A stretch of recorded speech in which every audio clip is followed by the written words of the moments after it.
Hello, I'm Jose Rodriguez, and in this video I will be discussing the Citicorp Tower case.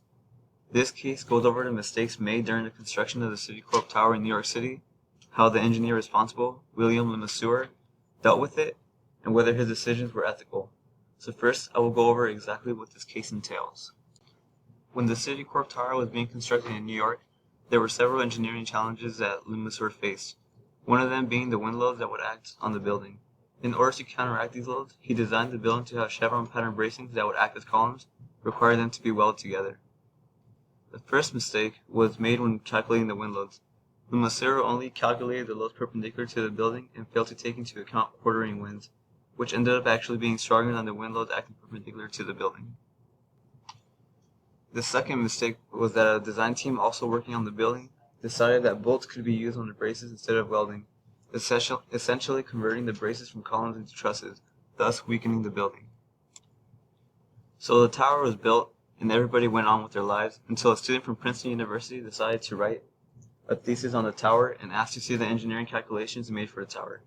After reviewing these calculations and comparing them with her own, she discovered that the quartering winds did, in fact, play a huge role in the design of the building and that the building was susceptible to failure. After Lemonnier was notified of these findings, he rechecked his calculations and confirmed that the tower could fail under winds that could possibly happen every 50 years.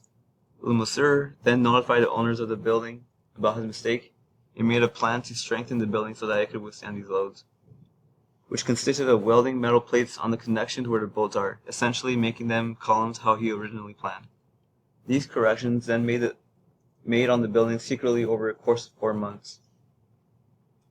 Luckily, nothing happened in this time to disturb the repair process.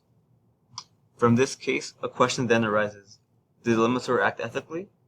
One point to bring up is that he did risk his own reputation and career by admitting to a mistake that could have potentially made a huge building in Manhattan collapse, potentially killing 200,000 people. The fact that he viewed the public safety above his own interests strongly suggests that he did act ethically. But he did have all the corrections be done secretly in the night and didn't inform the public of the risk. He basically made a decision for the public to risk their lives by entering that building instead of leaving it up to them. Sure, it was unlikely that it would fail, and he did have people monitoring the weather to ensure that if dangerous winds did come, they could evacuate. But what if these winds did come and the precautions he took failed? Then, instead of being seen as a hero, I'm sure he would have been viewed as a villain whose mistake, and then intention to have his mistake kept secret, cost the lives of tens of thousands. So instead of being ethical, would the better word be lucky?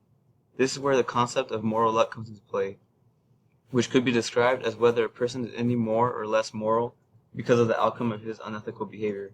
He acted ethically by manning up to his mistake and correcting it, but then he acted unethically by doing so in secret.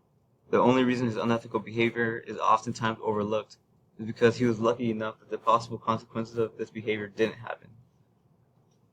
I believe a person's actions are unethical even if they are morally lucky enough to not have to deal with the consequences of them. So in this case, although Lemonnier acted ethically by admitting his mistake and correcting it, the fact that he only got morally lucky when doing so made his behavior unethical.